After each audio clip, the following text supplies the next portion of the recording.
হয় মই কামান 105 নং কামাৰডাঙ্গা গাঁও পঞ্চায়তৰ অন্তৰ্গত কামাৰডাঙ্গা কুটি গাঁৱৰ বাসিন্দা। মই বৰ্তমানে যোৱা ইলেকশ্যনত মই পঞ্চায়ত হিচাপে নিৰ্বাচিত হৈছিলোঁ। বৰ্তমানে এক্স প্ৰেচিডেণ্ট হৈ আছোঁ। একচুৱেলি আমাৰ যিটো পঞ্চায়ত ইলেকশ্যন হ'ল, অসম চৰকাৰে যিখিনি পদ্ধতি যিখিনি নিয়ম আমাক বান্ধি দিছে, সেই হিচাপত 10খন ৱাৰ্ডৰ 10খন মেম্বাৰৰ পৰা সভাপতি নিৰ্বাচন হ'ব। কিন্তু এই 10খন ৱাৰ্ডৰ পৰা 2-3টা ৱাৰ্ডৰ মেম্বাৰসকলে মই জনামতে তেখেতে বাকী যিবিলাক সদস্য নতুনকৈ নিৰ্বাচিত হৈ আহিছে তেখেতক মানে জোৰ জবৰদস্তিকৈ কিছুমান সদস্যই তেখেতক মানে সভাপতি হিচাপে নিৰ্বাচিত কৰিব লাগিব বুলি জোৰ জবৰদস্তিকৈ সিহঁতে প্ৰস্তাৱ দি আছে। আৰু সিহঁতে সেইখিনি কথাত ৰাজি নোহোৱাত বিভিন্নভাৱে সিহঁতক কৈ আছে যে কিমান টকা লাগে সিমান টকাই দিম, টকা ছাপোৰ্ট নকৰিলে পঞ্চায়তত সোমাব নিদিম, মাৰদাং কৰিম, কেনেকৈ পঞ্চায়তত যায় সেইখিনি চাম। এতিয়া ঘটনা হৈছে আমাৰ যিবিলাক নৱনিৰ্বাচিত যিবিলাক আমাৰ প্ৰতিনিধি সিহঁতে সকলোৱে নিৰাপত্তাত ভুগি আছে। এতিয়া এই কথাখিনি মোক অৱগত কৰিছে। গতিকে আপোনালোকৰ চেনেলৰ জৰিয়তে আমাৰ ধুবুৰী জিলা প্ৰশাসনৰ অধীক্ষক মহোদয় আৰু আমাৰ পঞ্চায়ত মন্ত্ৰী মহোদয় আৰু আমাৰ অসমৰ মুখ্যমন্ত্ৰী মহোদয়ক ওচৰত আমি ন্যায় বিচাৰিছোঁ। সিহঁতে যাতে আমাৰ কামাৰডাঙ্গা গাঁও পঞ্চায়তত এটা উচিত তদন্ত দি এইবিলাক যি কৰাপশ্যনৰ দিছে আমাৰ গাঁও পঞ্চায়ত গৈ আছে, এতিয়া সিহঁতে যদি এটা মেম্বাৰক 5 লাখ 10 লাখ টকা দিব বিচাৰিছে, তেনেহ'লে আগন্তুক দিনত সিহঁতে কি কৰিব? পঞ্চায়ত কি কৰিব? পঞ্চায়তখন বিক্ৰী কৰিব নে কি কৰিব? সিহঁতে ইমান টকা কৰ পৰা পাই আছে, কিয় দিবলৈ বিচাৰি আছে? গতিকে যিবিলাক সদস্য ইয়াত উপস্থিত আছে আৰু বাকী দুই এজন সদস্যৰ লগত মোৰ কথা হৈছে, সিহঁতে কৈ আছে যিজন যোগ্য ব্যক্তি তাকে আমি সভাপতি পাতিম আৰু উপ সভাপতি পাতিম। ইয়াতে জোৰ জবৰদস্তিৰতো কোনো কথা নাই। আমাৰ গাঁও পঞ্চায়তখন উন্নয়ন হ'ব লাগে, আমাৰ ৱাৰ্ডবিলাক উন্নয়ন হ'ব লাগে, সেইখিনি চিন্তাধাৰা যাৰ ভিতৰত আছে তাকে আমি সভাপতি নিৰ্বাচিত কৰিম। গতিকে এইটো যিটো গণতন্ত্ৰ অধিকাৰ যিটো খৰ্গ কৰি আছে, সিহঁতে জোৰ জবৰদস্তি কৰি আছে।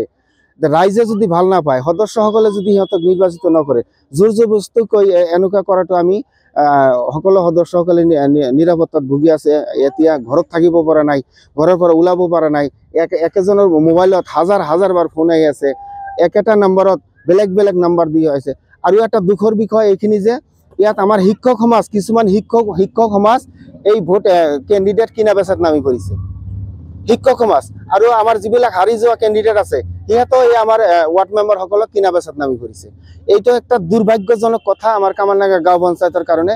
যোৱা 5 বছৰ মই প্ৰতিনিধিত্ব কৰিছোঁ, এতিয়া এনেকুৱা কোনো ধৰণৰ কোনো কৰাপশ্যন, কোনো ধৰণৰ কোনো দুৰ্নীতি নাছিল। কিন্তু এইবুলি দেখা পাইছোঁ যিটো সিদ্ধান্ত আমাৰ মুখ্যমন্ত্ৰী মহোদয়ে লৈছে তাক আমি ধন্যবাদ জ্ঞাপন কৰিছোঁ। কিন্তু যিটো উদ্দেশ্য সিহঁতে আমাৰ সদস্যসকলে লৈছে, বাকী পঞ্চায়তৰ কেনেকৈ কি হৈছে মই নাজানো, কিন্তু আমাৰ পঞ্চায়তত সিহঁতে যিটো উদ্দেশ্য লৈ ঘূৰি আছে, ভৱিষ্যত কিন্তু আমাৰ পঞ্চায়তখন মানে বেলেগ দিশে লৈ যাব। গতিকে আপোনালোকৰ চেনেলৰ জৰিয়তে আমি অনুৰোধ জনাইছোঁ যাতে আমাৰ প্ৰশাসনে এইটো উচিত তদন্ত কৰি যাতে ব্যৱস্থা গ্ৰহণ কৰে। নাম শৰীফুল ইছলাম, মই কামাৰডাঙ্গা 105 নং কামাৰডাঙ্গা গাঁও পঞ্চায়তৰ আণ্ডাৰত আছোঁ। মই অকলে নহয় আৰু বাকী এইবিলাক চবেই নিউলি ইলেক্টেড মেম্বাৰ হয়। তো মই 10 নম্বৰ ৱাৰ্ডৰ বাগডোগৰা গাঁৱৰ ইলেক্টেড মেম্বাৰ।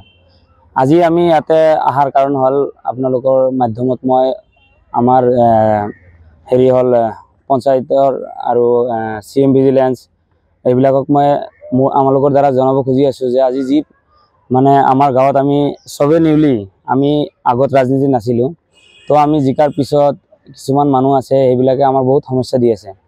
ঘৰত হওক, ফোনত হওক, ৰাস্তাত হওক, বাহিৰত হওক, য'তে যাওঁ মানে বহুত সমস্যা কৰি আছে। মানে নাম দাম দণ্ডভেদ যিটো টাউনৰ হাতত আছে কয় চববিলাক ইউজ কৰিব। এতিয়া পইচাই হওক, শক্তিত হওক, যিটো পৰিস্থিতিত আৰু সেইবিলাকক লাগে, আমাক লাগে।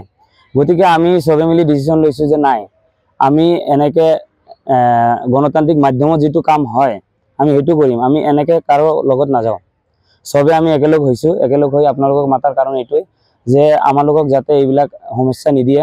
আৰু আপোনালোকৰ মাধ্যমত মই আমাৰ অসম গভৰ্ণমেণ্টক জনাই আছোঁ যে যি আজি সমস্যা হৈ আছে চবে যাতে অলপ চোৱা চিতা কৰে, এইবিলাক সমস্যা যাতে নহয়।